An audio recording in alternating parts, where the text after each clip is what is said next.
So, John, you have said that lawyers should be healers, not flamethrowers. So, tell me about that. Well, along the lines of being a problem solver and not a lawyer, Yeah. especially when we do divorce and family law. It should be much more about finding solutions to families and not making it worse. I think a lot of attorneys make it worse instead of trying to figure out how to make it better. Like, I don't believe in going to court until I've tried to resolve things. And a lot of attorneys don't believe in that. They just, fire off the complaint and see what Yeah. happens and then try to resolve it later. And I just don't believe in that. I don't think it's good for families, not good for kids. I mean, do you find that other family lawyers practice that way? I do, and it's a hard thing to try to get around because it takes talking to your client to talk to their spouse to try to convince the spouse, don't go this direction because they Yeah. might have an attorney that's pulling them in that direction. And I really think that it's a disservice to everybody. Plus, the court system's really screwed up. I mean, every state's got their problems, but in New Jersey in particular, we have a very taxed court system that you're going to be in the court system for 12, 18, 24 months if you decide to go through it as opposed to trying to resolve things. Yeah, a lot of people think it's torts that really bind up and jam up the court systems across the country. It's family law cases, it's domestic cases, without a doubt. I mean, do you think the desire is because is it a financial interest of the attorneys, or is it a character flaw? Like, what is it about family law? Because I barely dabbled in it. Okay, like I've had 3 cases ever. It was more than a decade ago that I've ever touched a family law case, and it seemed like it was really difficult to deal with family law attorneys from what I was used to. And so, what is it about family law attorneys that makes it so difficult? There's probably 3 cases too many, right? Yeah, exactly right. They were all favors, quote unquote favors. Ah, I see. Yes. So the problem with family law is there's so many different things within family law that are handled. Like there's domestic violence 100%, cases. yeah. There's people that have children that aren't married. Then there's, of course, your divorces. And then there's people that are already divorced that now need things changed. And there's adoption. There's name changes. There's all these things. Real estate tax. Employment, There's yes. all kinds of things that have to be handled. So there are people out there that do this all the time. And those are great. But a large percentage of people that show up in family court are what we like to call dabblers, people that only have, 1, 2, or 3 cases, in divorce or the domestic violence or these other things. And they don't really know the law. They don't really know the procedures. They don't know how to resolve things without being a lawyer. And unfortunately, in family law, you have to take your lawyer hat off a little bit and start thinking more in a collaborative way. Like, how can I resolve things? Because people are already pissed off. They're getting divorced. Maybe someone cheated on somebody and there's all these emotions, but you got to figure out how to get around those emotions because emotions, what's 95% of a divorce. The Yeah. law is pretty easy. I mean, it's not hard. And I mean, very seldom does someone have something that really needs to go in front of a judge. It's very rare. Most of the time we can get around it. And I will say that most attorneys at least look at themselves in the mirror and believe that. And the problem is we've got 2 problems. One is financial. I mean, attorneys need to make a living. Sure. And I'm never going to say an attorney bills a case just to make money, but we need to make a living. Number 2, attorneys are scared to death of malpractice. They're scared to death of not doing enough. Not doing enough discovery, not looking for enough information, not asking enough questions, because later on, if you don't ask all those questions, you don't want your client coming back to you saying, well, how did we not know about that? How did we not know about that? So I think it's those 2 competing things that really force a lot of attorneys to really go above and beyond what they probably need to do in a given case. Yeah. Do you bill by the hour, flat rate? What do you do? So my firm is transitioning to all flat rates. And I say transitioning because it's hard to just do all flat rates. Sure. It's a transitional period. So we've started doing divorces, flat fee divorces. There's certain categories that would qualify, but like we do a mediation flat fee where we act as mediators, but actually write the agreement, get them divorced. We do some where they already know what they want and we give them like a little worksheet to tell us what it is. It's kind of nice. Yeah. And then we've got like basic where no one has anything. And so we have all of those sorts of things. And then we still bill by the hour as well. But even there, we try to do payment arrangements and my whole goal is that it shouldn't be a barrier. And if you can't pay an attorney $5,000 or $7,500 or $10,000 to start a case, it shouldn't be a barrier to you getting help. So we try to figure out a way to help people within the confines of actually having a business, those are the 2 competing things. I have to be able to pay my staff, pay my paralegals, pay everybody while helping people. So it's that dichotomy that's always, when you're an owner of a law firm, it's really hard because, people always want to give favors. They always want Yeah. to, let me do a favor for this person, do a favor for that person. Let's do a low bono case here. Let's do pro bono here. And I love all of that. But at some point, we also have to make enough money to pay our staff and to, because they all depend on us as well. Yeah. Well, the reason why I ask is because you mentioned, you don't think attorneys, they just bill just to make money. There is a firm, I won't mention their name. And I actually think from a business standpoint, we're just talking purely business, it's a brilliant model. They bill hourly, and they have all these different things that must be done on a file. Their associates must do on the file. The reason why I think it's brilliant is that, again, from a business standpoint, purely business, from like making money is what I'm talking about, is you can't then go back and look and say, well, they did all these things for me. They did a terrible job. No, they did all these things for you. So for the file looks like they've done an amazing job because they've done all of these things. Maybe not all of them were necessary, but they did all these things to help, at least help with the case. And they're able to bill all that towards the retainer and everything. And I wonder if part of the problem is the billable hour. What your thoughts are on that? I think it's a huge part of the problem. I mean, I hate the billable hour. If I didn't have to ever bill by the hour again, I would not. It's the one thing that drives me absolutely insane. I'm one of those people that does my entire day and then I go back and bill because I just can't, I don't like the whole idea of I just got off the phone. Let me go put in my entry real quick. Yeah. I really don't like that. But it is the problem. And a lot of clients, they don't care how they get divorced. They don't care how the sausage is made, which is another problem. Attorneys love to talk about how the sausage is made. Yeah. They want the outcome. They want the outcome and they want to know what is it going to cost me to get this outcome. And so that's why the flat fee model is a more appropriate model in a lot of cases. Obviously, there's things we don't know. We don't know how the spouse is going to react. We don't know how their attorneys can behave. But in terms of a hourly rate, everyone gets bogged down on how much the hourly rate is or isn't and all of this stuff. When really at the end of the day, we just need to figure out how to get our clients from point A to point B. And yes, right now we have to bill by the hour on cases that are truly, we don't have a clue what's going to happen. So Sure. we have to do that. But if I could get away from it completely and figure out like this way, this magical way, and I've thought of things. I mean, we thought about flat fee, like parts of cases, like flat fee and like filing a complaint, flat fee going to court, doing sort of flat fees along the way. But clients, we've found out that scares them even more. If they see a whole like menu of here are all the expenses that you might incur, that scares them even more than just the average divorce in New Jersey is about $15,000 to $16,000. A lot of times they just feel comfortable with that. And that's a billable, like traditional contested case. Yeah. They feel more comfortable with that than giving me a menu of things because we've tried it and it scared them. They're like, well, what if I have to do all these things? Because they take out their calculator and start adding them all up. And they're like, right. Yeah. crap, it's going to cost this much. I'm like, no, you're not going to do all of these things. But so I don't know how to get away from the hourly model entirely as long as there's other attorneys out there doing it, because if they're doing it, it puts pressure on us as well. Because, if I get a stack of discovery from my adversary, my client's going to be like, well, if I have to answer it, they have to answer it too. Sure. So now all of a sudden we've started this back and forth that's not productive for anybody. That's the interesting thing about family law is that you have to do that whenever you request it. You have to. I think that applies in a lot of states. I don't know if every state, but it does in a lot of states. How do you navigate the situations though with like a flat fee where it's like just a client that is sucking up all your time? How do you deal with those situations? So we specifically set forth like how much communication they get with the office, exactly what we're going to do. The scope of service is very specific. And once they exceed the allotment that they have for communication, they do get billed for additional communications. And I like that. That's good. But that keeps everyone in check. I mean, probably in a given month, we have one client that exceeds their communication because they know, okay, I have 2 hours of communication with my attorney, which is a lot. 2 hours. And they don't always think that, but they don't always think that. And that's in addition to like an initial strategy session. It's in addition to getting revisions to their agreement. Those things are all separate. It's like above and beyond.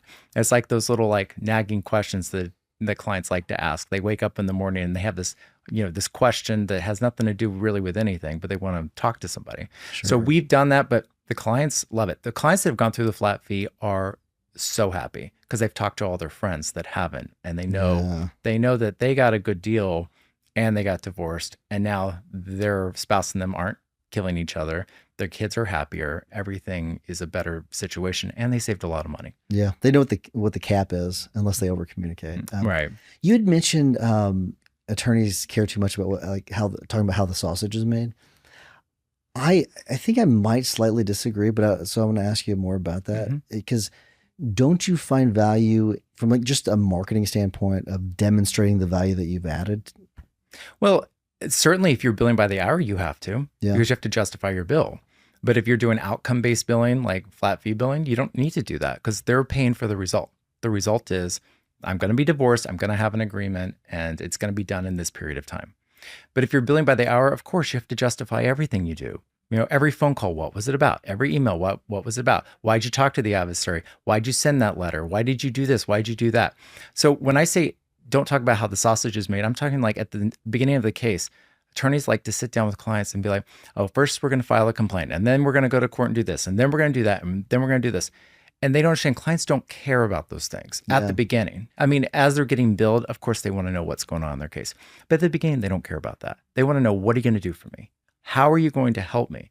And that's where I think a lot of attorneys lose clients. Sure. Because clients leave and they don't have that feeling of, this person doesn't want to help me. All they talked about are all these things that are going to cost me money. Yeah. You know, and I know it's going to cost me money. I know it's going to be expensive. Divorce isn't cheap, but start talking to our clients about the outcome. Like, what are we trying to achieve for them? Like when I have an initial conversation with somebody, I say, what are your 3 goals? What are they? They can be anything from, I want to lose weight to I want my custody of my kids. Whatever it is, Sure. This, what are your 3 goals? And then I write them down and I share that with them in an email, that here are the 3 goals we identified. And throughout the case, I keep coming back to those goals.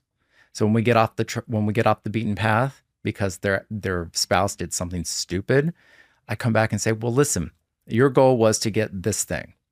Okay. If we get this thing, can you ignore this other thing that's going on? And I just keep them focused, because divorce is one of those things that, like, it's tit for tat. You know, someone does one thing and someone does something else, and then someone does one thing and someone does something else. And and that's why divorces can cost $50, $60, $70, $100,000. Yeah. So you have to keep your client focused and unemotional as much as possible on what are you here for? Like, what's important for you? I love that for a lot of reasons. Because you can, like, to start, like, you can identify any red flags, or like you head it off right at the beginning. I can't do that for you, kind of a scenario. Or you can make sure that you're on track with everything that they're wanting. You could also at the end say, you told me at the beginning that you wanted these 3 things and you got these 3 things. And I think that's great. How do you deal with situations where they say they give you something on their list of goals that just, it's unreasonable or just unattainable? I tell them right up at front. Yeah. I understand you want, well, I'll use custody because a lot of times that's something that comes up. I want sole custody of my kids. I don't want my spouse to be able to make any decisions or anything. I'll say, okay, I'll ask them why first. Why is that your goal? And usually it's some stupid reason, like, he's an asshole, or, Right. He cheated on me or something like that. If they say something more legitimate, like, oh, he's got a drinking problem or he's got a drug problem or something, okay, then I'll go into it a little bit more and we'll talk. But if it's something really just dumb, I don't beat around the bush. I cannot stand attorneys that promise the world to their clients to get them to pay them. It's the worst. But a lot of divorce attorneys do. Injury lawyers too. Yeah, well, it's really bad. And so from my perspective, I don't want to have to be looking at my client 6 months from now saying, like, well, I know I told you that, but, and give them all the reasons why now we're not going to get it, when I knew at the very beginning they weren't going to get what they were asking for. Yeah. So I try to adjust their goal. And I say, okay, if we can't get that, what would be the next best result or next most acceptable result for you? And I try to, like, get them to adjust their own goal to something that's more attainable. It may still be a stretch, and I'll tell them that. I'm like, okay, listen, we'll try to get that. We'll get as close to that as possible. But, you want to pay $1,000 a month in alimony? We'll try to get as close as possible. But if we get to, like, $1,050 or $950, that's considered close. Do you understand that, we may not get exactly what you want, but it's going to be close. Do you understand that? And, as long as they can understand and we can have that communication at the very beginning, I'm fine with that. I just don't lie to my clients. Yeah. And the ones that want to be lied to, well, they can go Go somewhere somewhere where else. they'll be lied to. Yeah. I like how big you are on setting those expectations up front. Because yeah, the whole idea of these lawyers overselling at the beginning, like I understand the desire to sell your firm, but like when you overpromise, you're setting yourself up for failure at the end. It just makes no sense. It absolutely doesn't. And I'll take one step further. In my firm, when you call our office, you talk to a non-attorney salesperson anyway. Yeah. So we don't the attorney doesn't even have any contact with you until you've signed a retainer and paid. Right. So, which I wish more attorneys would come around to this, because still to this day, when I tell people I have this model, they look at me like I have 5 heads and like, how can you have a non-attorney sell? But they're selling the outcome. Like, what can the firm do for you? Sure. They're not selling how the sausage is made. They're not selling the process. They're selling the outcome. And if you get someone who's good at doing that, they build a good rapport with a client because they're talking to a client on an emotional basis, not about their case, not about the law. When they come in to see the attorney finally, and we have our strategy session, the client's already has a good, warm feeling about these people can help me. And they hear everything the attorney is saying in a much different way. Sure. They're like, okay, I already trust these people. So if they're telling me that I can't get this, okay, that's fine. I'm so glad you brought this up because I hear all the time with Maximum Lawyer. You have a lot of people where they'll listen and we talk about our hiring process. We don't have an attorney involved in our hiring process. But the excuse I always get is, well, you're not taking money up front. You just need a signature. You don't need, and there's many other firms in Maximum Lawyer that do the same thing you do, where they sign people up. A lot of times over the phone, no attorneys involved. So I guess what advice would you give to attorneys that are skeptical, that think either they personally need to be the one that sells, or that they need to have an attorney that's on that intake team that's got to get the job done? Well, if you own a firm and that's you, I would say this is the part where you really have a job and not a business. Because if you have a business, you have to start looking at things from a non-attorney point of view. And the people that feel like they have to be involved every step of the way are the ones that are probably the same people who can't delegate work to anyone else anyway. It's like, Sure. I have to do everything. It's all me. The people are coming here for me. Okay, fine. If someone comes for you, then why do they need to talk to you to sign up?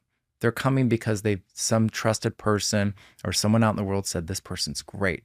So you don't need to have your hands in everything. And quite frankly, that's time, if you own a firm, that's time you should be using to build your business and work on your business and think of other things to do. Work on your marketing so you get the right people in the door to begin with.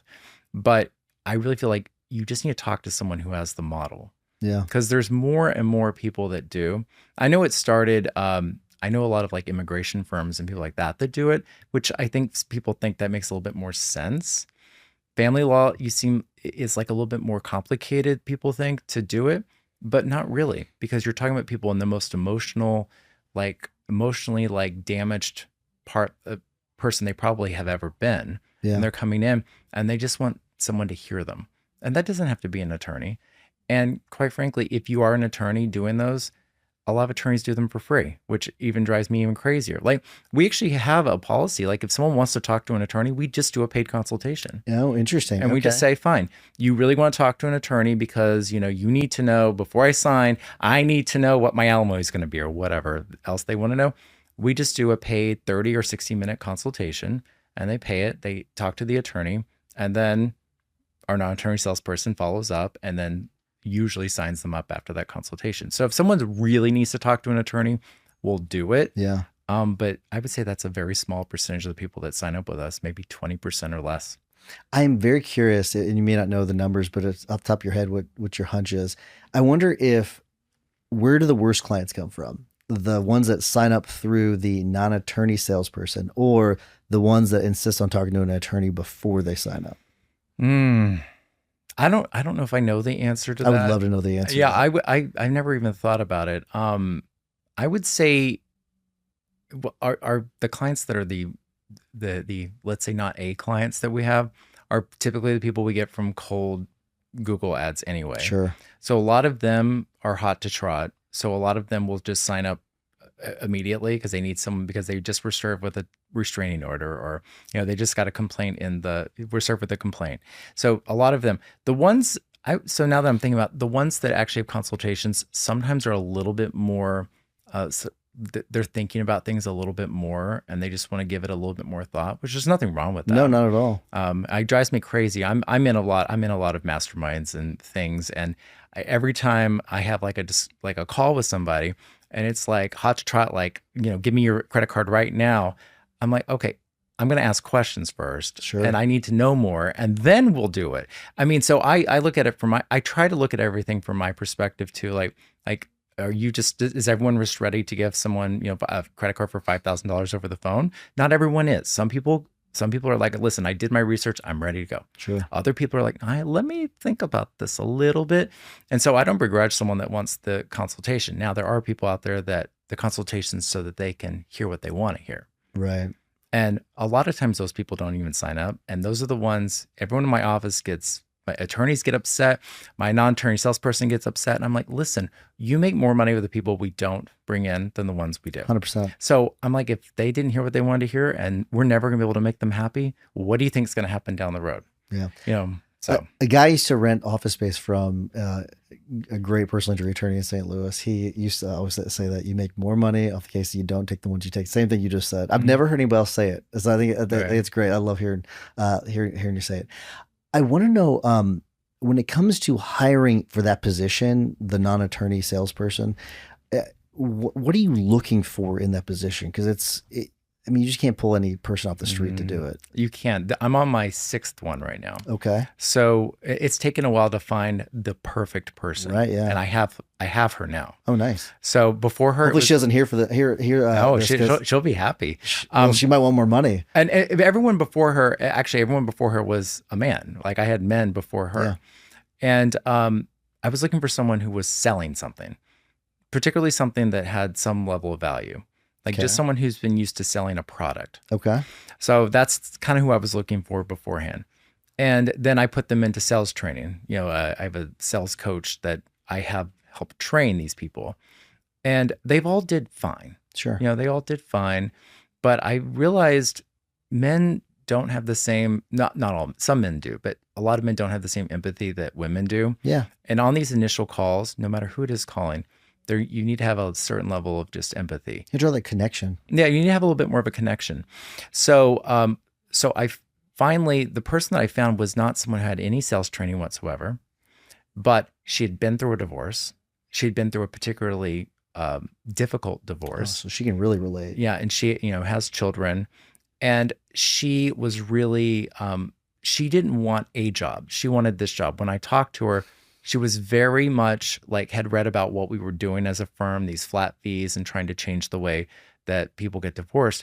And that she was really attracted to that and was ready to sell that to people, because she was in all kinds of other like divorce support groups and everything. And she was like, oh my gosh, people need this. They need to like see there's a better way. So when I heard all that, I was like, okay, well, she doesn't have any sales background. Okay, let me just get her the training and see if it works. So we trained her, and she has been outstanding because she had something that the other people just didn't have. I was looking for the sales, but I kind of just completely forgot that someone who has some first level experience and can tell people, maybe not like, oh, let me tell you what happened to me, but at least hear what they're saying and understand what they're saying and respond to them in a way that only someone who can understand what they're saying would respond, combined with the receptiveness to being taught how to do sales. Because that's another skill set. It's hard. I've been through the sales training, and let me tell you, when I do, on the rare occasion I'll do a consultation, just because it's a friend, it's like someone really important that refers someone to me, and I'm just like, I have to do this consultation. Sure.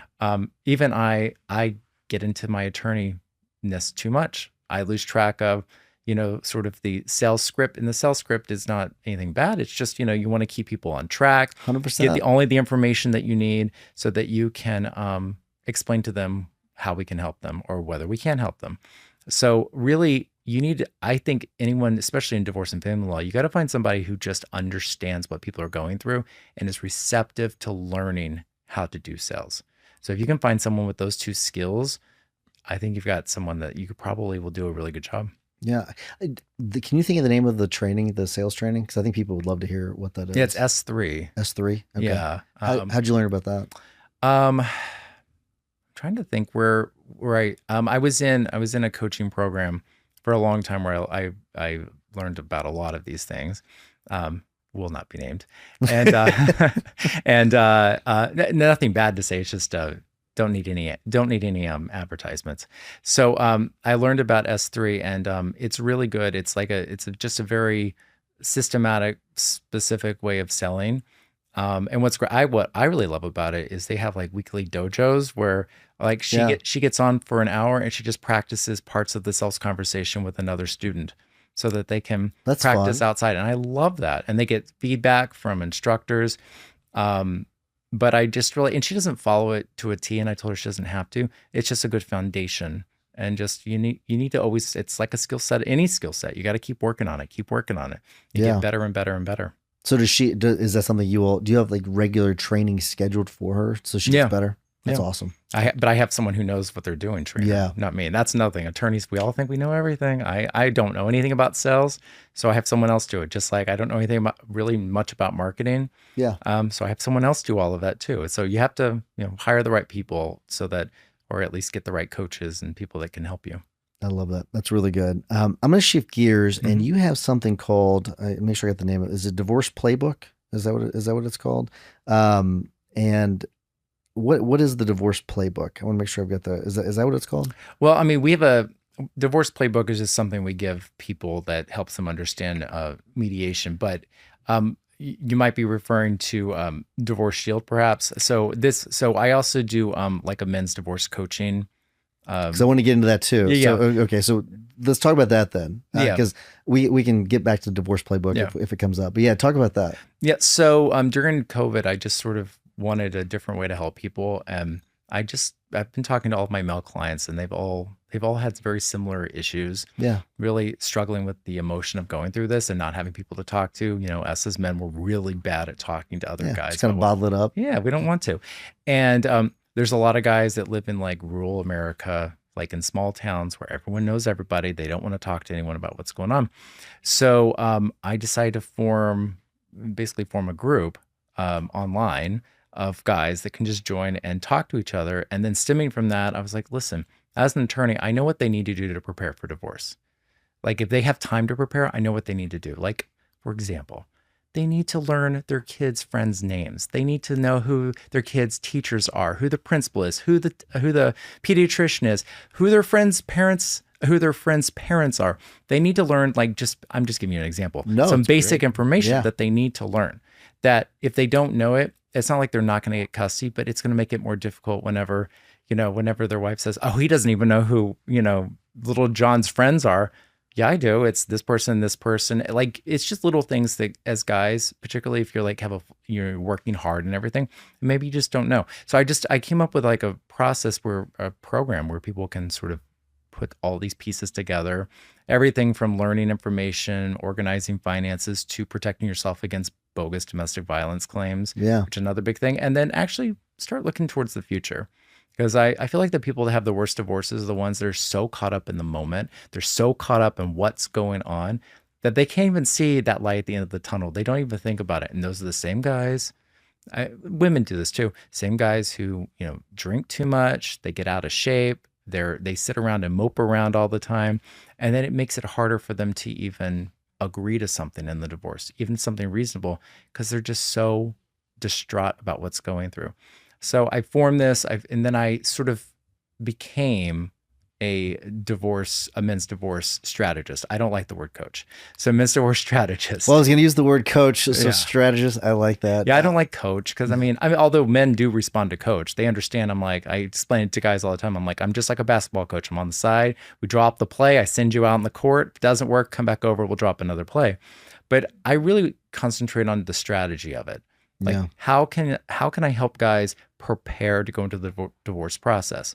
And then and then to tie it back to what I do in my law firm, I help them understand the benefits of going through like a mediation process and an amicable process. And then I try to teach them how to talk to their spouse about it. Their spouse who they hate or they're distraught about, or my favorite.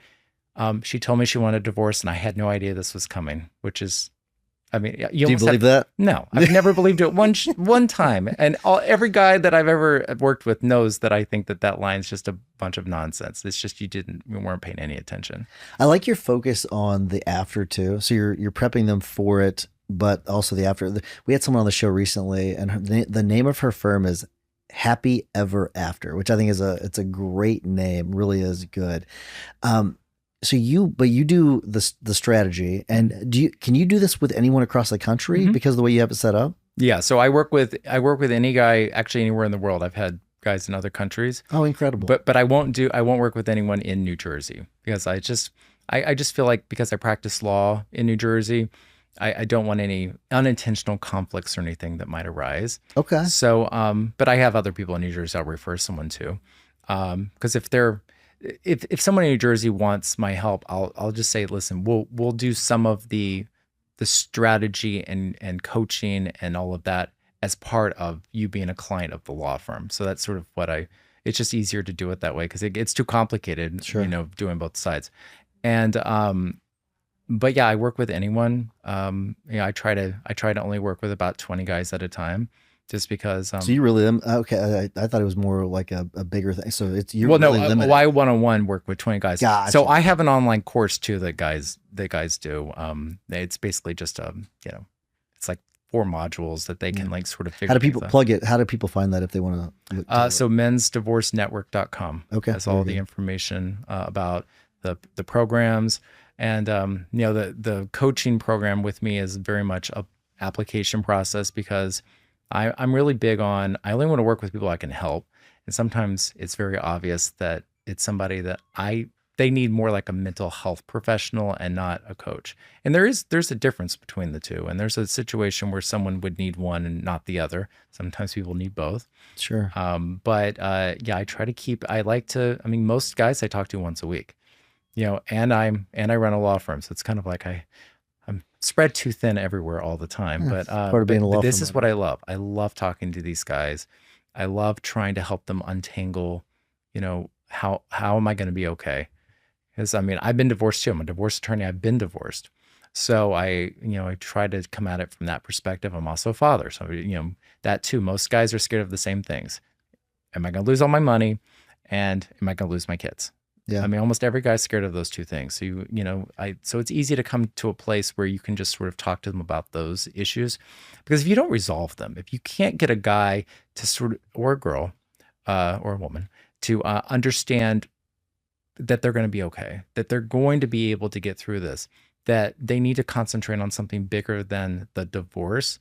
If you can't get them there, they're going to get focused on the divorce. They're going to get focused on the day-to-day. They're going to get focused on having their attorney be their support system. And that, as an attorney, is what I really don't like, because they end up paying for it. And they end up paying a lot of money because we can't just like not bill somebody to sit on the phone with them, 2 or 3 hours a week. We have to, because we can't work on other people's cases. That's a great segue, because I want to ask you about that. So whenever you have a situation where you are doing the strategy, but you also have the strategy/coaching. Mm-hmm.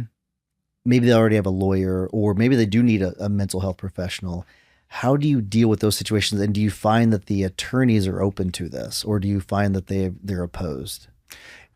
Some are open, some are not. Do you ever get nasty emails? I do. And I've had many clients in the past that have wanted me on calls with their attorneys. What do you do with that? Or I'll do it if they want me to. Oh, okay. They understand that there's a privilege issue with that, but as long as they understand. I've sit in meetings with experts and clients, like some people are so, see, this is what attorneys don't always understand. Sometimes your client is so emotionally fragile that they don't hear what's being said. They don't hear it. They really almost need somebody to interpret what just happened. Okay. And attorneys are really, it's the whole thing. If you say something to somebody and go, do you understand what I just said? It's human nature always to say yes. But a lot of times clients don't understand what just happened. If they're sitting in a meeting with an accountant, and the accountant's saying all these things, the attorney's asking all these questions, and they're like, "Do you have any questions?" I mean, sometimes people don't even understand what just happened. So I'll send in some of those meetings. It's not my preference to do it, but I'll do it so that I can help them sort of unpack what just happened, and I can explain it to them in a different way. I also help guys find attorneys. That's another thing that I've been doing. I've been toying with sort of a course in terms of how to look for an attorney, because most people just go and they look. What were the things people look for? Who told me this person was great because they got this great result for somebody else, or who's the cheapest? I mean, it's like people shop for attorneys the same way they shop for just about everything else. It's just crazy. It is. And so I try to help them understand like what to look for. Like, don't look for someone who dabbles, look for someone who does this primarily. If divorce and family law isn't like the major thing on their website, probably not the right person for you. So yeah, but most attorneys are open. They understand that we're there to help, not to hurt them or to make things more difficult for them. And I don't second guess an attorney ever. What I love about it is, and when you were talking about it, I started to think about all the adjacent areas where you could branch this out into and make it so much bigger if you really wanted to. And I know that you're not motivated by this, but you could build like an empire around it if you really wanted to, where you have the mental health side of things. You could do pay for leads kind of a thing. There's so many things you could do with it. I think it's kind of interesting, but I want to shift over to something else though when it comes to how do you avoid dabbling in, let's say you find someone in Missouri that you're strategizing with, and how do you prevent yourself from getting into practicing law or giving legal advice? So what will happen often is I will get like a letter or a proposed agreement that my coaching client attorney has prepared. Okay. My coaching client will say, "Will you look at this with me?" And so what I'll usually do is I'll pose questions to them to ask to their attorney without flat out saying, "What the hell did this attorney do?" Sure, yeah. I never do that. I just sort of like pose the question, like maybe ask why it was worded this way, and maybe like, what is it that you want to do? Oh, you want to do this? Well, maybe see if there's a different way to get there. Just make sure the attorney understands what you want so that we can get to the right language. I try not to cross the line. There have been a couple occasions where I have just emailed an attorney directly at my client's permission, but not copy my client. Sure. And just been like, "Listen, I saw this thing in the agreement. Do you understand that your client actually wants this? I don't know if he was clear. He may not have been clear." I try to be very diplomatic about it. Yeah. And most of the attorneys are happy with that. I've only had one attorney ever that got upset that I was involved. And then what interestingly happened is my coaching client fired that attorney because it was like, okay, well, if you're not going to work with my coach, then I'm going to go somewhere else. But I'm there to be a supplement and to help. Yeah. Not to be a hindrance, but being an attorney is helpful because I see things. I don't like the way, it's like any attorney. You see what someone else wrote and you're like, oh my God. And it's hard not to want to rewrite it if you're reviewing it. Sure. But sometimes you just have to say, okay, does it accomplish the goal? Fine. So even though it was worded like, a ninth grader wrote it and it's grammatically insane, it does what it needs to do. So it's okay. It's what I like about it. And I am very curious how receptive other attorneys are whenever they listen to it. But I'm kind of envisioning the times where it's kind of a difficult client where I'd love to have you as a buffer. You know what I mean? Like having that buffer. And I do see how it could be a lot cheaper for the client if you're billing on an hourly basis, because unless they're paying you hourly, but or I guess, how do they pay you? So it's usually like a program. Okay. Of a that's what I thought. Certain number of weeks. And I do unlimited like email communication with them. Yeah. So in a situation like that, it's cheaper for them. They're not paying the attorney by the hour. It's something where you can help filter a lot of those communications. And so you can receive 10 emails instead of the attorney getting 10 emails. And you're that filter where it could be a massive advantage to an attorney. It's almost, you could sell it almost like as a concierge service in a way. I know that's not what it is, but you kind of, in a way, it could be it could be a really, I mean, that could be a massive benefit. I wonder why there aren't more of these that have popped up, unless maybe there are, but Well, there's not a lot of divorce coaches out in the world that are attorneys.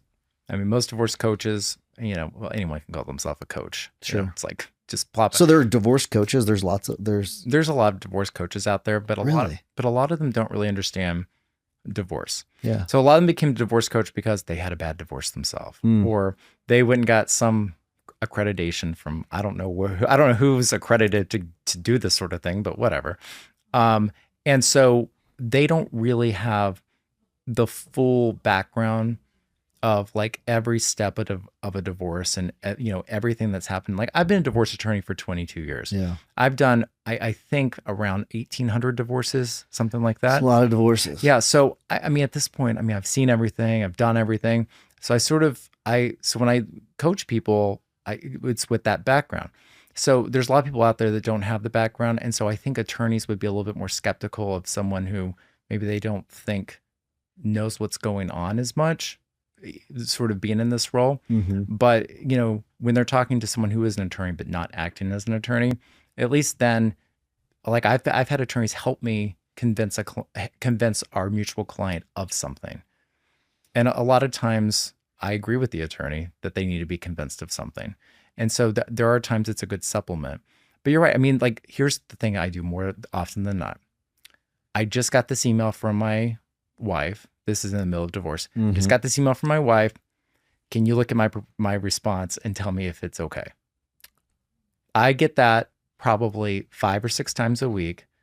And that is or I get text message, same thing. Here's a text message. How should I respond? So that is something that attorneys just don't do.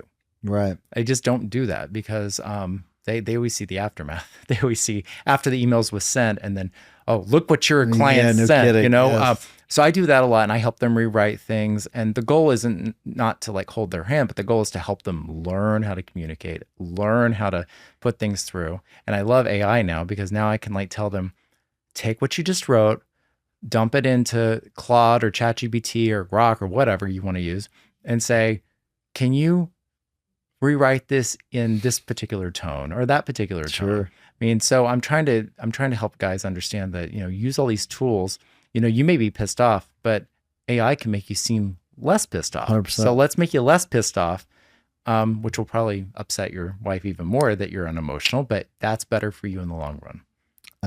I like that. I like that a lot. Do you have some sort of community somewhere where the guys that are in this group can all talk to each other and be a support group? Like, how does that work? Yeah. So right now it's a Facebook group. Yep. I had it on an offsite place, but I asked them all and they were like, no, let's put it back on Facebook. Particularly most of the guys that I work with are in the age group where Facebook's still in vogue. It's still the best place for groups to meet. It really, yeah, with all the features, it really is. It is. So so we we have a strict no women policy in there. Women try to join it all the time. Yeah. Like all the time. Yeah. Probably several times a day. Why do you think that is? They just want to. I don't know if they want to hear what's going on. Yeah. I mean, it's interesting. So I have a podcast, Get Divorced Without Getting Screwed. And it's a podcast for men, but traditionally about 30 to 40% of our audience has been women. Yeah. And it's like, I think they just want to hear what we're all talking about, like what's going on, which is interesting because the things we talk about are the same things they're talking about. It's all the same thing. It's just this is the whole thing. How do you talk to a man is a little bit different than how you talk to a woman. Like from an emotion perspective, from like a what's important to them perspective, it's just different.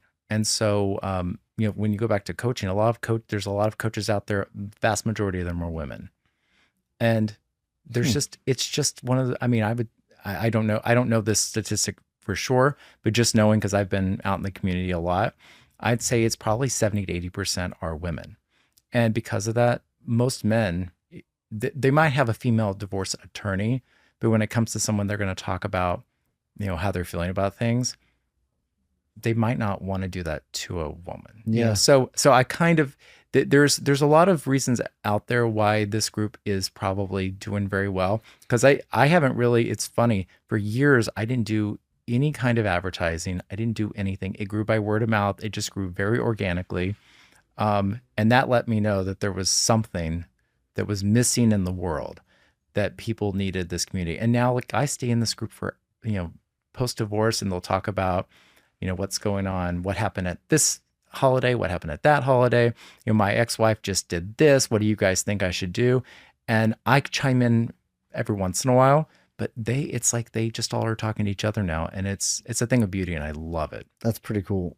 When it comes to, so you've got the group that focuses on men. Does the firm focus on men as well? No, we just focus on everybody. Have you ever thought about making that shift? No, Why because not? I first of all, I really like to focus on mediation. So obviously I need two people anyway. Sure. And I've always thought that if I focus on men, I'm going to turn off, a wife from wanting to be part of this process. In the law firm, we're focused on helping families, and that's how it's always going to be. Plus, I have a whole bunch of attorneys in the firm who, they represent everybody too. And I think if you start to focus too much on one gender, at least it's been my experience in New Jersey, that your firm gets a reputation, whether it's earned or not, of being difficult to work with because you're advocating so much for one gender, when we really should be advocating for reasonable results, whatever, it should be gender neutral. And so I don't think I'm ever going to do that. And I don't begrudge people that want to represent only women or only men, but really, because of what we want to do to change the way divorce is happening and really go to more of a flat fee model, I just want to help people and help people get through this process, because I've seen way too many people get completely, it's like bankruptcy to some degree. People have gotten ruined by divorce. Sure. For no reason. I mean, I've had people fight about things like crock pots and IKEA furniture. Things I hear from you all, the family law attorneys, it just cracks me up sometimes because It's insane. It's sad, but it cracks me up at the same time. So there's only a couple firms that I know of that like really push, like they represent one side, and that's Cordell and Cordell. Like they represent men. Stangy. It's either, I don't know if it's, I don't think it's Stangy. I think it's just Stangy Law Firm is what it is. But Stangy is, I think they're in like 13 states. But Cordell and Cordell, they're in every U.S. state, I think, and then they're like in the U.K. Or it's kind of an odd mix. But I did want to ask about that because I was curious as to whether or not you did just represent men. But that makes sense. So, do you think though, if you did it, it would make the support group stronger and vice versa?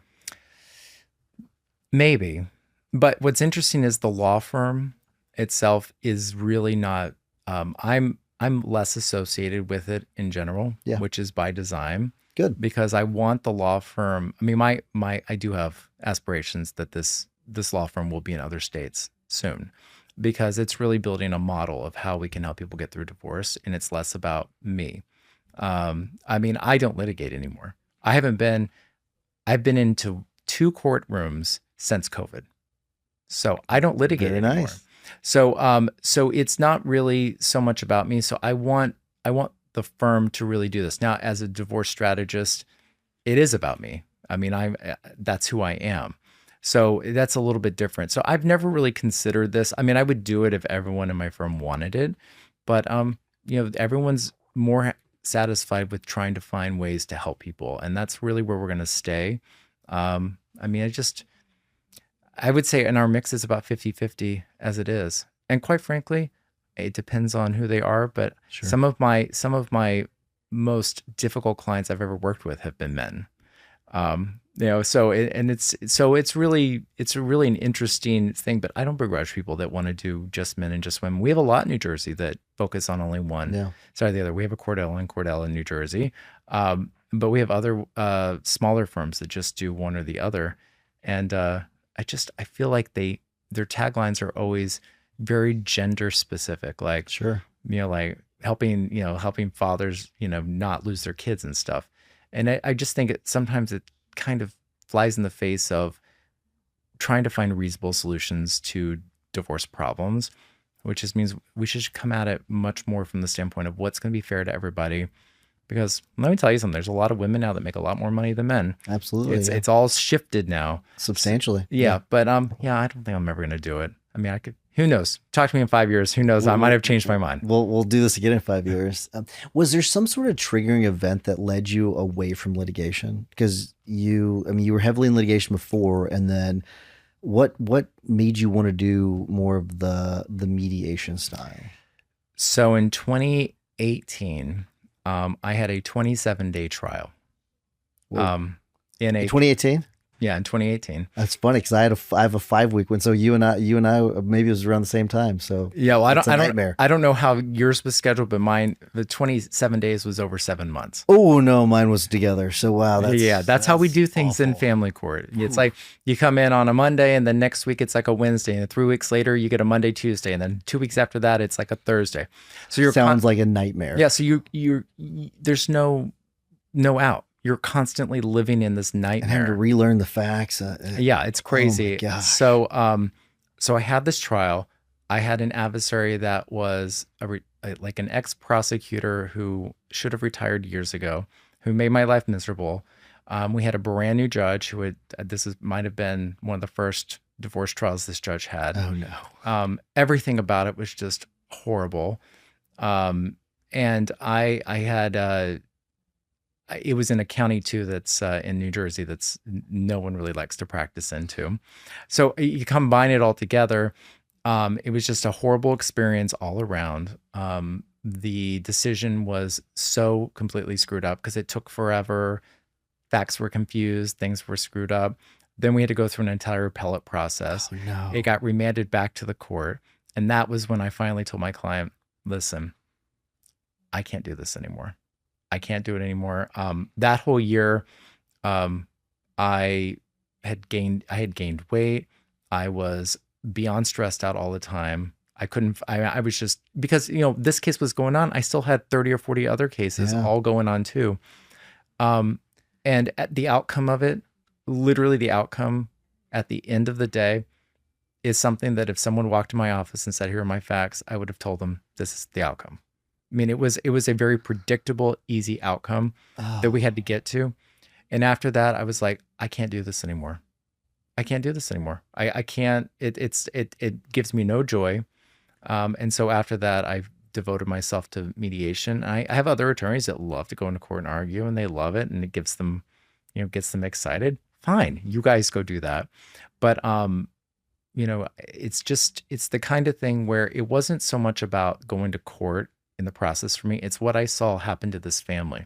I mean, this kid, I think was probably a junior in high school when the case started. Oh, no. He was graduating college when the appeal was decided. Oh no. So it had gone on for that many years.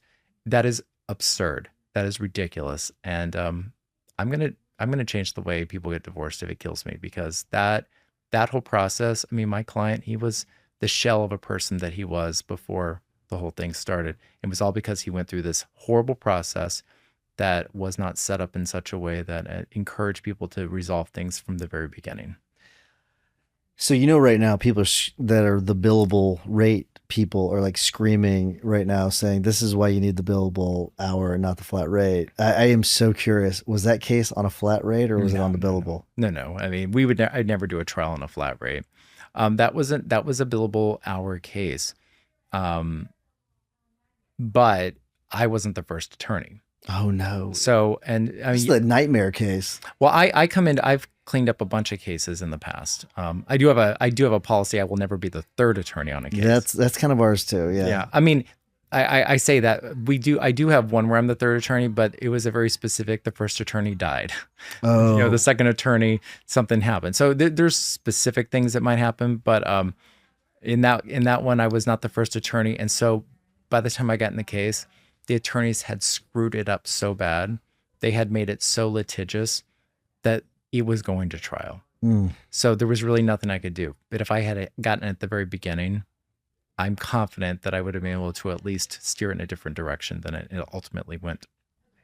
Speaking of steering in a different direction, let's talk about the mediation. Let's get away from the litigation stuff. Talk about the mediation. And I've always found it like hard for me to kind of internalize the idea of representing two different parties, and maybe representing is not the way of putting it, but that's the way I'm going to put it. You're representing the two parties to then try. I understand the idea of like a common goal, trying to get this thing to resolved, best thing for the family, all that. Which I guess I could also say, like, that's part of the internal struggle is like, best thing for the family might be keeping the unit together, but like, let's set that aside for a second. How do you deal with all of that when it comes to the two different sides, and then what happens if one of them goes off the rails? It's hard. So mediation occurs in two different parts of a divorce usually. One is super, super early, like at the very, very beginning. Mm-hmm. And one is after they've already been fighting for like 9 or 10 months. So it's really a different process depending on where you are. Sure. So in the law firm, what we usually get people at the very, very beginning. So they're coming to us. First of all, they have to sign up together. So step one is they have to at least acknowledge that you don't have to like each other. You don't even have to be in the same room because I can put them in separate rooms on Zoom, in breakout rooms. But are you both committed to saving all your money and at least trying to figure out a way to resolve things?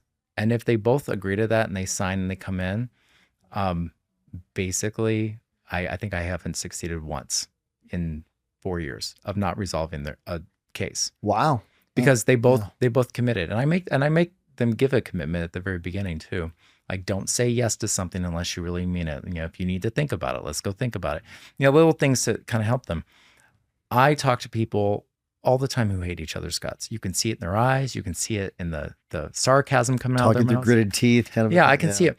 But I just put them in separate rooms. And the second I put them in the separate room, all of that facade comes off. Because now they're not doing it for show anymore. They're doing it, you know, they can sort of hide behind me and find a way to resolve things. How do you convince them to, so I'm kind of thinking like through the whole marketing process. What is it that gets through to one of them or both of them to come in and then hire an attorney together, as opposed to going and getting their own quote unquote bulldog, which I think is ridiculous. Those are the ones that make family law probably bad, is my guess. But what is it about your marketing, or what is it about the messaging that convinces them to want to come in? So if you go on our Instagram page, you'll see this hit hard every single day.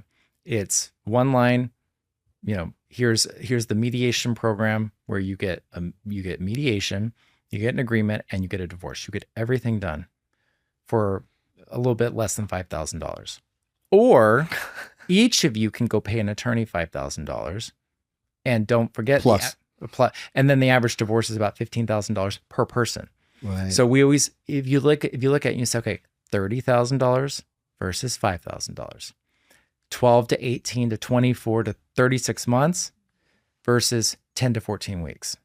And if you just put it in those terms, you know, your kids, you know, upset at everybody because you drag them through the process. Over here, you're able to sit next to each other at your kids' graduation. Like we sort of like pace it out. Like here's what life could look like on this route. Here's what life could look like in this route. And really, people are buying the result. Like I said earlier, they see that and they're like, okay, that's the result we want. So then they're able to put some of what they hate about each other aside. And a lot of times they hate each other, but they know they're going to get everything done quickly, inexpensively. And then as a mediator, I make sure it's fair. I really do make sure it's fair. Yeah. Make sure everyone gets heard. Everyone thinks it's fair. And I'll even go one step further. About 80% of everyone that goes through this process mediates in 3 hours or less too. Oh, wow. Like, so we go really quick because in advance of mediation, we send them videos to help them prep. We send them like sort of little worksheets to like kind of get their mind around what they're looking for. What do they want? So when we get there, literally I say, you know, hi, my name's John. You know, here's what mediation is. All right, let's get right to work. We're going to start with your kids. And then it's like, bam, we're on our way. And the quicker I can get it done and they feel good about it, the better I feel. Because I realize, you know, if left to their own devices, people don't really want to fight. Yeah. The fight happened about the divorce. The fight happened because I hate you. I don't want to be married to you anymore. Once that fight's over, people don't want to just fight all the time. It exhausts you. It drains you. Sure. It's horrible. And then your kids are affected.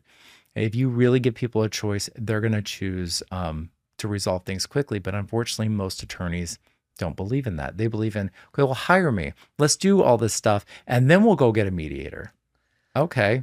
Well, now how much did I just spend when I could have just started with a mediator who's an attorney who can, I mean, I don't act as an attorney. I act as a mediator, as a neutral third party. So it's a choice. And in your marketing, you just lay it out as a choice. You can do this or you can do this. Which one are you going to choose? How do you make sure that they understand that you're not taking a side, or that you're not giving one side a better deal than the other side? Well, I mean, I explained that at the very beginning. I'm a neutral party. Although I am an attorney that has done this for a long time, so at least I know what we need to talk about.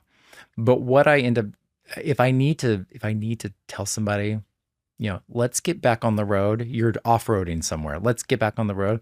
I take them in a breakout room and I have that conversation with them and I say, listen, I get you're upset. I get where you're going, but do you want to resolve this? Because if you want to resolve it, what the things you're saying and the things that you're talking about aren't going to get this done. So let's get back. What do you really want? Talk to me. And then usually they'll say, okay, listen, I'm sorry. I was pissed off, because she said this or he said that. I was just pissed off, but really, as long as we can get this, this, and this, I'll be fine. Okay, let me go talk to her now. And then you just really make sure by your actions that you're listening to what they're saying. But then I use my attorney filter a little bit to make sure that we stay on the right track, that we're staying within the bounds of reasonableness. Because if you're never going to get it resolved if one person thinks they're being screwed. So you have to make sure that everyone feels at least that they think they're getting a reasonable and fair deal. Have you ever had a couple reconcile in the process, during the middle of the process? We've had a couple, yes, who have gone through mediation. We've drafted the agreement, and then they've decided to not get divorced. Yeah. Is that part of your process, or is that something they did on their own? Yeah. I mean, some people, it happens. It happens not just in mediation. It happens in general. Yeah. I mean, we probably have at least two or three people a year that reconcile. Some of them just flat out reconcile and they just dismiss everything and it's done. Other times they say, okay, listen, we're going to give the marriage a chance, but we've already reached an agreement. So, oh, interesting. This happens very frequently where they'll sign the agreement and we'll just put in a provision that if either one of them refiles for a divorce within 12 months, let's say, then this is the agreement. So it's kind of like, but in a certain way that's good because they all know what's going to happen if the marriage doesn't work. They already have it figured out. So they don't have to worry about any of that anymore. All they have to worry about is each other and is this marriage going to work? There's some cultural issues too. There's certain cultures where this happens more than others. But yeah, people reconcile, and I've divorced people more than once too from the same spouse. Yeah. Those return customers would be interesting. From a mental standpoint, I find it hard to I would find it hard to do it as a client, to have like some sort of agreement hanging over my head, for a lot of reasons. One, it could be used as leverage. The other thing is like, it just seems like the marriage is temporary. But I mean, good on them. I mean, you're right. The benefit is that they know what the outcome's going to be, And well, you could say the same thing about prenups. I mean, true. Yeah, absolutely. But prenups, I'm a big proponent of prenups. Yeah. Mostly because I think people should talk about money more before they get married. Because that's the number one reason people get divorced is money. Yeah. Someone spends too much, someone does, someone saves too much, whatever. But it's the same thing with that. You just have to agree. I mean, listen, there's going to be, what's the outcome going to be if your marriage doesn't work? You're going to get divorced. Yeah. Okay. 50% of all marriages end in divorce. I don't know if that's still the right number. I've been saying it's higher than that. But it's a lot, right? Yeah. So if you know that, it's like getting insurance. It's like an insurance policy on, okay, in the unlikely event our marriage doesn't work, at least we're not going to have to fight anymore. Yeah. And it's really no different than that. And I know people think that about prenups. They're like, oh, we're going to have to live our life under this prenup. Well, maybe if your prenup's ridiculous, because some people have ridiculous prenups, but if it's really just in the event we get divorced, here's how we're going to split our stuff, and it's really simple like that, then it really shouldn't be hanging over your head. I tell people when I do prenups, just put it in a drawer, lock the drawer, and forget it even exists.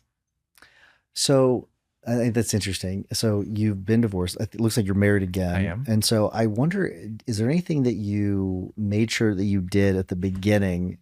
And let's set aside prenups, because you may have got I don't care. I want to look at something else, like maybe something a little deeper that you made sure that you did at the beginning that you should have probably done during the first marriage. And so I wonder if there's anything you could focus on, because I think it could apply to maybe law firm owners that are thinking about a partnership, but also about marriages too, because it has such a massive impact on the actual firm itself. A marriage does. So I wonder, is there anything you can point to that to make sure X needs to be done at the beginning of the marriage to make sure to give you the best chance for success?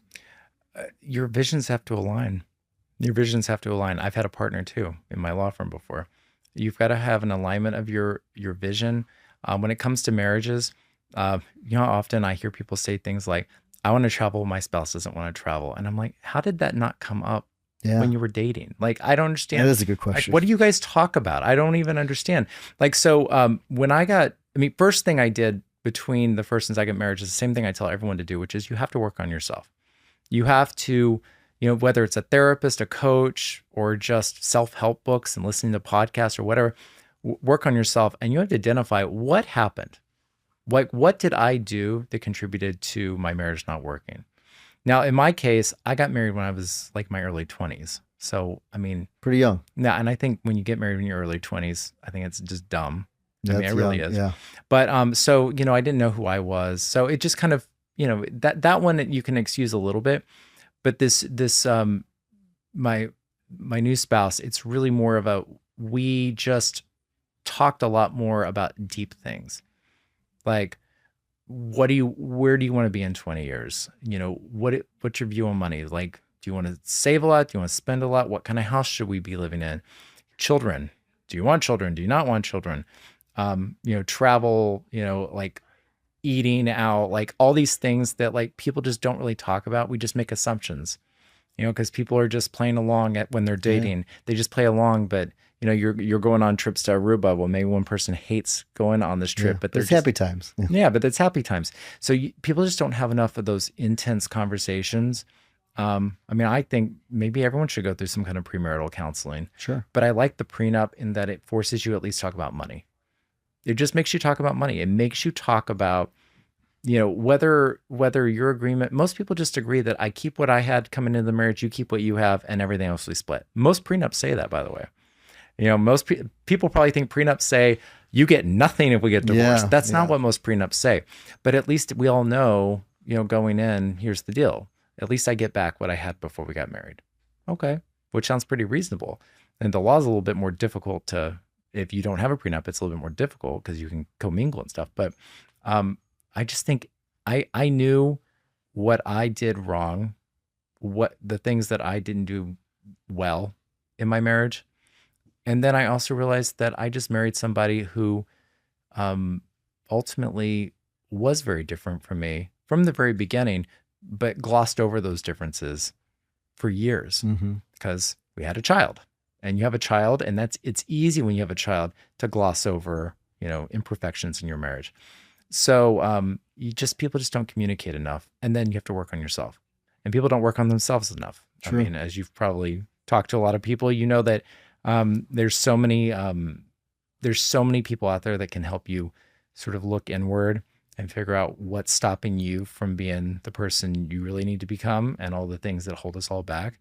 And if you don't work on yourself, I don't know how you can actually have somebody else like fully like involved in your life. You're always hiding something from them. You're always hiding some part of you. Sure. So if you can work on that. And so I did all that. I worked on that, which actually led to me getting divorced.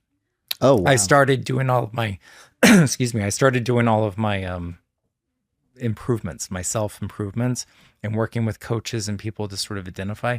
And that led me to open up my eyes to realize how my marriage was holding me back from being the person I really wanted to be, both professionally and personally. So there's a lot of, that's a very long topic. No, that's a deep one. My wife and I always talk about how like you're really responsible for your own happiness. You really are. Cause I agree that you have to work on yourself. You have to, it starts with you. Cause if you can't make your own self happy, you're not gonna be able to make anybody else happy. So I think that's a good message for sure. I'm going to make a really hard pivot to podcasting. All right. And I wonder, do you find that the podcast has been more of a benefit to the firm and the business, or do you think it's been more of a benefit to you in helping you find your professional voice? Talk about the podcast. It's a very interesting question. because I, for a long time, didn't see myself as a brand, and in fact, I just started in a mastermind about 10 months ago that's the entire mastermind is about building a brand. So when I first did it, it was really it was just me trying to figure out how I wanted to help men. Sure. So having people on talking about all the things guys go through in a divorce, having guys come on and talk about their real life experiences and all that sort of things. And I did it for fun. I mean, I think a lot of people maybe start a podcast for fun, but I started it during COVID, like, like a lot of people probably did. And then over time, unbeknownst to me, because I never even paid attention to stats or anything, unbeknownst to me, a lot of people were listening. And so people were seeking me out all the time. And so what ended up happening is, yes, it helps both the law firm and the coaching business. But I don't do it intentionally to help either one, because all I want to do, I come at it from a place of I want to provide information and provide this important, this important information to guys out there who maybe don't have any other access to it. But it has helped me, and people reach out to me all the time. I kind of knew that the podcast has started to do really well when my marketing assistant would be like, okay, we got 30 requests yesterday and 25 today to be on your podcast. Wow. And and of course, after a while, I mean, you have a podcast. I mean, after a while, I'm like, okay, I've already covered that subject like 12 times. I've already covered that one like 9 times. I'm like I always want to add new information out. So I've kind of gotten to the point in my podcasting where I only put things out if I really truly think they're unique and interesting and new, because that's sort of the brand that I built. But I have people reach out to me all the time who want me to represent them in divorces, but they live in Idaho or something, and guys that want me to coach them, but they think part of coaching them is giving them legal advice. It's all over the place. But I really enjoy doing it, more so than I thought I was going to. But I'm doing fewer episodes per season now, just because it's again, I don't want to just repeat. I mean, I don't want to. Like I had a guy talking about bankruptcy on last year. Who's this guy? Is he going to have anything new to say? Because people can just go back and listen to the last episode. I every once in a while, I don't know if this happens to you, but every once in a while, I find myself like, oh my God, this is so boring. I hope my listeners are going to enjoy this, because I feel like we've already talked about this like 10 different times. So because we've been doing it for 8 years, we've not missed a week in 8 years, and so for the majority of those, we've had 2 a week, sometimes 3 a week, and so we've a long time. There have been when that happens, I try to shift gears, because you do kind of get in the ones where it's like, oh man, you got to stop talking so I can ask you another question. Like this isn't, by the way, because you made a comment that your long answer that wasn't in reference to that. Just so I'm very clear about that. But there's been times where like it's usually via like a video one where like, let me get in here and let's engage a little bit, and they kind of view it more as like a speech, and it's not a speech, it's a conversation. What has made it a lot better is this, like having the back and forth, being able to read your body language. You can read my body language, that makes a massive difference in the quality of it. I think, we've had the bigger concern though, we've had episodes we've never aired, because the person comes on and they're just pitching a product or a service or something. And we're just not into that. We're just like, we're not going to air that. It's just not going to do it. So that's the bigger one. But yeah, I mean, we've had so many different characters. Like since we've been doing it for 8 years, like we're going to repeat topics. But sometimes the topic has to be repeated because things change, like SEO, like search engine optimization today is way different from 2017, 2016, way different. Right now we're talking about LLMs and AI and all. I thought it was kind of funny. I was thinking just a few minutes ago how we've not even talked about AI. Like it's because it's such a massive thing. But so yeah, things have changed. But you're right. Becca and I, we talk a lot about like, if it's not excellent, we're not putting it out. It's just, that's the other thing too, where we want to make sure that the listener really is getting something out of it. So I like your approach to it. How often does yours come out? Once a week. Once a week, yeah. Mm-hmm. What day of the week? We do Thursday. Thursday. Yeah. So we've always done Tuesdays, but we might have done Wednesdays at some point, but it Yeah, was yeah. just something fun. And then we do that's the audio, and then we do the video 2 weeks later on a Monday, so that they come out different times, like for fun. Nice. I like Okay. to give the people that give me their time, I like to make sure that we spread out the promotion of them as much as possible. I mean, I really enjoy doing it. It's just, like I'll give you a great example. I probably have done 12 or 13 episodes on narcissism. Oh, that's a fantastic topic. I know, but it's like I think I've covered it. I, Yes. I think I've covered it, and it's just one of those things. And the people on have been excellent; they've been wonderful. But at some point, I'm like, you're this is a little bit more of an expansive podcast about a lot of different things. Yeah. I mean, mine's very much more focused on people planning for or going through a divorce. So it's like, there's only so many. The topics tend to kind of start to Sure. go over again. And I'm with you. A lot of the pitches I get are people that want to come on to sell something, and you Yeah. can see it in the pitch that they want to sell something. And I'm like, I don't know about that. Yeah, it's usually it's something along the lines of, "Hey, I listened to your episode on X, and or XYZ, whatever it is," and they'll pick one line out of it, and it's very clear they've never listened to like anything else. They've just the one, and then I'd like to come on and talk about this. It's like the same formula that they use. Like, okay, that's a red flag, and for a long time we didn't let anybody on because we had gone like two or three episodes in a row where we said, okay, we'll bring them on. It was all pitch and we didn't air it. We're like, we're not doing that again. So we've now every once in a while we get like a topic that we're like, oh, that, I think people would like that. That's interesting. We just make it very clear that you can't sell. Okay, so I want to end with this though. I want to go back to you though. The branding. You talked about the branding because I did want to get into branding with you a little bit, and I wonder what lessons from branding that you've learned that maybe you wish you would have applied earlier in your career. So when I originally formed a firm, I wanted it to be about I wanted it to be about the firm and not about me. So I intentionally kept myself from not being like the figurehead of the firm. And so people, because I had this idea that people would want me if it was all about me. And I realized that now, I started to realize over the years that people, they just wanted like an environment where they trusted who was in charge, who was actually like, it was their firm and they were promoting it. Mm-hmm. Then fast forward, I finally decided, okay, if that's the case, I'll start making it more about me. But I really have always hawked my firm. I've always talked about my firm, my coaching program. I've never talked about me as a person. So I finally decided that, building a brand affects everything that I do.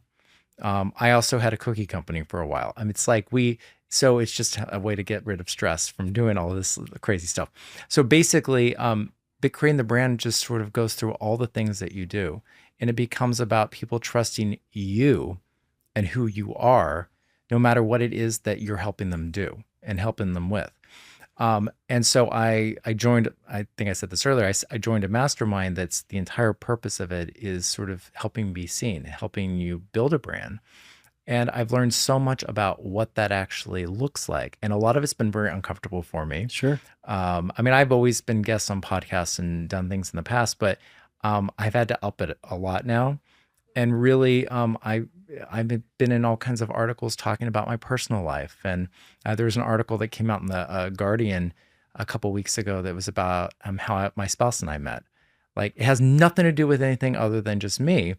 And I would never have been comfortable with that 5 years ago because I've been like, how is that related to my business? Why am I doing that? But then when you start to realize that it's about people knowing and liking you and Like trusting trust. you, Yeah.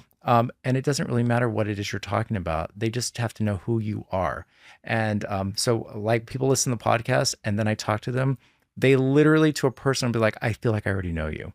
Because when I do my podcast, I'm just, I curse a lot. I just like, Yeah. I am who I am. And it becomes obvious to people. So the more and more the brand has been building, what's interesting is people call looking for me, but then we're easily able to say, well, he trained all of these people. He works with all these people. You're going to be okay. You're going to be great with this attorney or that attorney or this coach. Yeah. So, but yeah, I mean, attorneys don't work on their brand enough. And I think it's because we all look at ourselves as attorneys and not as a business owner, somebody who, you know, owns this business and owns this brand. And so, like, it's like a shift. I've had to like shift my like social accounts to be more about me as a brand and not just me putting things on like the company pages and all of those sorts of things. And it's a hard shift. And it's something that as an attorney, it's just been difficult to see. I won't even talk. It's not like the personal injury attorneys that have all their fun commercials, which we don't do in New Jersey, but we get Philadelphia and New York media, and I love all of those. But yeah, it's something that I think more attorneys need to focus in on, building a brand, building a business, and figuring out what it is that you're doing. What is it that you want to do?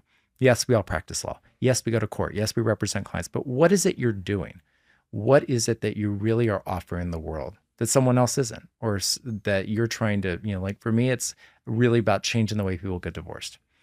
So of course, part of that has to be me explaining the journey and why I got to where I am so that people can fully appreciate why this is a better process. And, building that brand is very difficult. I had no idea what I was in for when I started down the road, but it's made me a better person, made me a better an attorney, and it's clarified for me my purpose. And I wish more attorneys would just get out from underneath their cases and all their files and start to really focus on showing the world who they really are as a person.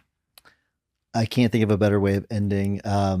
We'll talk about the cookie company because that was on my list of things to ask you about. We'll talk about that next time we chat. But thanks for doing this, John. Appreciate it. No problem.